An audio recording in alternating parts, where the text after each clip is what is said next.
साढ़े फसल भी रोड़ गए, मंजियां बिस्तरे भी नहीं रहे, ना बच्चों के कपड़े, ना जुत्तियां भी रोड़ गई सी। जुत्तियां भी तेरे मेरे वर्गे भैन भरावां लैके दित्तियां ने। नंगे पैरी उत्ते किश्ती वालियां सानूं कड्ढिया, गल गल पानी च आ गया। इत्थों पानी चलन लग गए जिसले सानूं पार लिआंदा। छापर ਦੇ ਥੱਲੇ ਸੌਂ ਜਾਈਦਾ। ਸਮਝ ਨਹੀਂ ਆਈ ਮੈਨੂੰ। ਮੈਂ ਕਿਹਾ ਛਾਪਰ ਲੈ ਕੇ ਨਾ ਪਲਾਸਟਿਕ ਲੈ ਕੇ ਇਹਦੇ ਥੱਲੇ ਇਹ ਉੱਤੇ ਲੈ ਕੇ ਤੇ ਫਿਰ ਸੌਂ ਜਾਈਦਾ। ਫਿਰ ਸੌਂਦੇ ਹੋ? ਤੁਹਾਡਾ ਕੀ ਨੁਕਸਾਨ ਹੋਇਆ? भाई साडा बड़ा नुकसान होया। सड़क के उत्ते बैठे आई, मंजियां साडियां रुड़ गई, बिस्तरे साडे रुड़ गए, कोई चीज़ नहीं बची है साडी। कस गल कपड़े पाने वास्ते नहीं बचे है, किसी को मंग तंग के बच्चों को कपड़े पाने, आप कपड़े पाने, कोई चीज़ नहीं बची है। ना कोई मंजी, ना कोई इत्थे सड़क के उत्ते बैठे है, कोई चावल दे जाता खा लईदे। चावल खा खा के बीमार असीं हो गए। कोई बच्ची मेरी बच्ची बीमार हो गई है। जी बिस्मिल्लाहिर्रहमानिर्रहीम। सारा बनो के साथ मैं हूँ खान अली। ਇਹ फैमिली है सारी जिन्हां दे घर दे विच सैलाब पानी बहुत ज़्यादा आ गया, मजबूर हो गए ने ऐसे छतरे दे थल्ले। देखो इन्हां नूं की चीज़ चाहिदी है, बिरयानी दा डब्बा तो नहीं चाहिए, क्योंकि फैमिली दस रही ने कि साडे बच्चे बीमार हो गए ने खा खा के। मेन चीज़ है इन्हां नूं हुण बिस्तरियां दी। बारिशां दा मौसम है, राशन की जरूरत है, खुश्क राशन। मेरी अपील है उन्होंने दोस्तों के वीरां के ए खानदान ने, इन्हां से राशन की बहुत ज़्यादा ज़रूरत है। जेडे लोग सड़क ते भी आके बह गए ने, 10-10 15-15 दिन हो गए ने बच्चे सने किस तरह सो रहे ने, किस तरह बह रहे ने, किस तरह खा रहे ने। बहुत ज़्यादा तकलीफ है ने यार, राशन की बहुत ज़्यादा ज़रूरत है। सारे दोस्तों वीरां अगे मेरी अपील है। एक साडी भैन है इत्थे इस जगह ते एक मौजूद है कि कल उस मेरी भैन दे हाँ बेटी बेटा पैदा होया है, तो देखो वो भी एक छतरे दे थल्ले बैठी है, कोई जगह का आसरा नहीं। जी अस्सलाम वालेकुम जी, तुहाडा की नुकसान होया? भाई साडा बड़ा नुकसान होया। सड़क के उत्ते बैठे आई, मंजियां साडियां रुड़ गई, बिस्तरे साडे रुड़ गए, कोई चीज़ नहीं बची है साडी।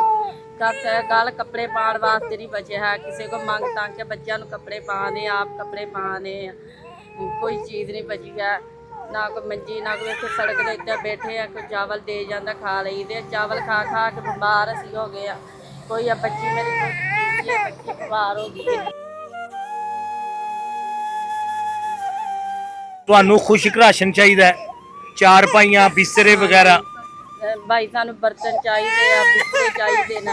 होर सानू चावलों का की है, चावल तो अगे भी खाई दे सी, चावल खा खा के बीमार हो गए। चावलों का की फायदा, कच्चा राशन दे के जान, अपने घर माड़ी चंगी असीं पकाइए, कोई बर्तन दे के जा, चार पाइयां दे के जान, जिहदे ते बच्चों नूं सवा सकीए। इंशाअल्लाह जी, इंशाअल्लाह मैं बहुत जल्द तुहाडे हत्थे मैं आवाज़ उठाई है, इंशाअल्लाह मैं ज़रूर। यह भी एक फैमिली है, बच्चे ने निक्के निक्के, ऐ तुसी देखो ऐ सारी फैमिलियां बैठियां ने। अस्सलाम वालेकुम। वालेकुम सलाम जी। तुहाडा की नुकसान होया? मेरा जी नुकसान, मैं सब्जी लाई ही जे, 4 को पैलियां सारी रुड़ गई जे। आप मेरी किश्ती वाले लेंदा कट के मैनू उथों डुबन डे पे हाँ उत्थे असीं। मंजियां 4-5 भी रुड़ गई जे, 2-3 जानवर निक्के निक्के वो भी मार खा के पता नहीं रुड़ गए ने। मसलन तुहाडा भी जिहड़ा सी, मसलन तुसी खुद खेतीबाड़ी करते हो? जी खेतीबाड़ी करना हमें, ते वो सारी खराब हो गई? वो तो पानी 8-8 फुट चल गया जी, बहुत माड़े हाल दे विच। किसी वाले लै मैनूं तो कट के इत्थों 11-22 वाला फोन किया तो उन्हें किसी खड़ी, तो फिर आए पै गए।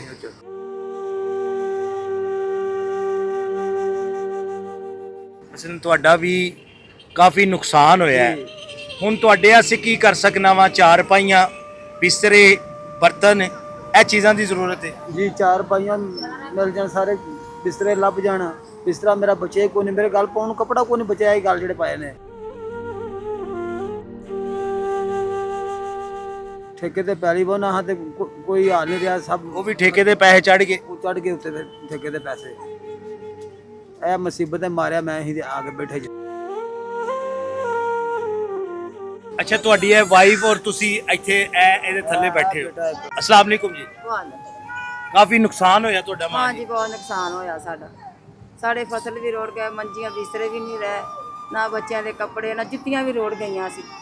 ਜੁੱਤੀਆਂ ਵੀ ਤੇਰੇ ਮੇਰੇ ਵਰਗੇ ਭੈਣ ਭਰਾਵਾਂ ਲੈ ਕੇ ਦਿੱਤੀਆਂ ਨੇ। ਨੰਗੇ ਪੈਰੀ ਉੱਤੇ ਕਿਸ਼ਤੀ ਵਾਲਿਆਂ ਸਾਨੂੰ ਕੱਢਿਆ, ਗਲ ਗਲ ਪਾਣੀ 'ਚ ਆ ਗਿਆ। ਇੱਥੋਂ ਪਾਣੀ ਚੱਲਣ ਲੱਗ ਗਏ ਜੀ, ਸਾਨੂੰ ਪਾਰ ਲਿਆਂਦਾ।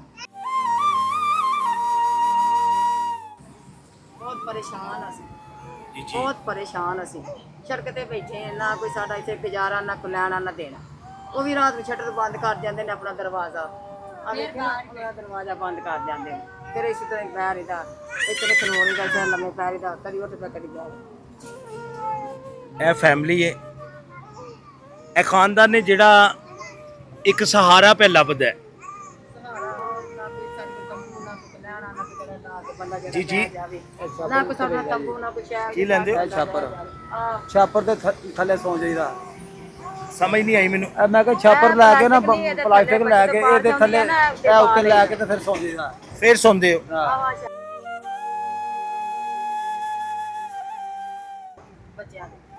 ਇਹ ਛਾਪਰ ਹੈ, ਇਹ ਦੇਖ ਲਓ। ਇਹ ਬੱਚਿਆਂ ਦੇ ਉੱਤੇ ਜੇ ਖੁਦ ਵੀ ਜਿਹੜਾ ਹੈ, ਇਹ ਜਿਹੜੇ ਬਜ਼ੁਰਗ ਨੇ ਔਰ ਮੇਰੀ ਮਾਂ ਜੀ ਨੇ, ਇਹ ਉੱਤੇ ਲਗਾ ਕੇ ਇਹ ਗੁਜ਼ਾਰਾ ਕਰ ਲੈਂਦੇ ਨੇ। ਅਸੀਂ ਹਿੰਮਤ ਕਰਕੇ ਇਹਨਾਂ ਫੈਮਲੀਆਂ ਦੀ ਮਦਦ ਕਰ ਸਕਦੇ ਹਾਂ ਅੱਲਾ ਦੀ ਰਜ਼ਾ ਸੇ। ਮੇਰੀ ਕੋਸ਼ਿਸ਼ ਹੈ ਸਾਰੇ ਦੋਸਤਾਂ ਦੇ ਵੀਰਾਂ ਅੱਗੇ, ਮੈਂ ਕੋਸ਼ਿਸ਼ ਕਰ ਰਿਹਾ, ਤੁਸੀਂ ਵੀ ਕੋਸ਼ਿਸ਼ ਕਰੋ ਕਿ ਇੰਜ ਦੇ ਖਾਨਦਾਨਾਂ ਦੀ ਮਦਦ ਕੀਤੀ ਜਾਏ ਅੱਲਾ ਦੀ ਰਜ਼ਾ ਸੇ। ਕੁਛ ਵੀ ਨਹੀਂ ਹੋਣਾ। ਅਗਰ ਤੁਸੀਂ ਆਪਣੇ ਮਾਲ ਦੇ ਵਿੱਚੋਂ ਥੋੜਾ ਥੋੜਾ ਇਹਨਾਂ ਨੂੰ ਰਾਸ਼ਨ, ਕੋਈ ਚਾਰਪਾਈਆਂ, ਬਿਸਤਰੇ, ਬਰਤਨ ਲੈ ਕੇ ਅਸੀਂ ਦੇ ਦਿਆਂਗੇ। ਅੱਲਾ ਸੋਹਣਾ ਰਾਜ਼ੀ, ਉਹਦਾ ਰਸੂਲ ਰਾਜ਼ੀ। ਬੰਦੇ ਨੂੰ ਰਾਜ਼ੀ ਨਾ ਕਰੋ, ਇਨਸਾਨ ਨੂੰ ਰਾਜ਼ੀ ਨਾ ਕਰੋ, ਅੱਲਾ ਨੂੰ ਰਾਜ਼ੀ ਕਰੋ। ਅੱਲਾ ਦੇ ਬਣਾਏ ਬੰਦੇ ਨੂੰ ਮਦਦ ਕਰਕੇ।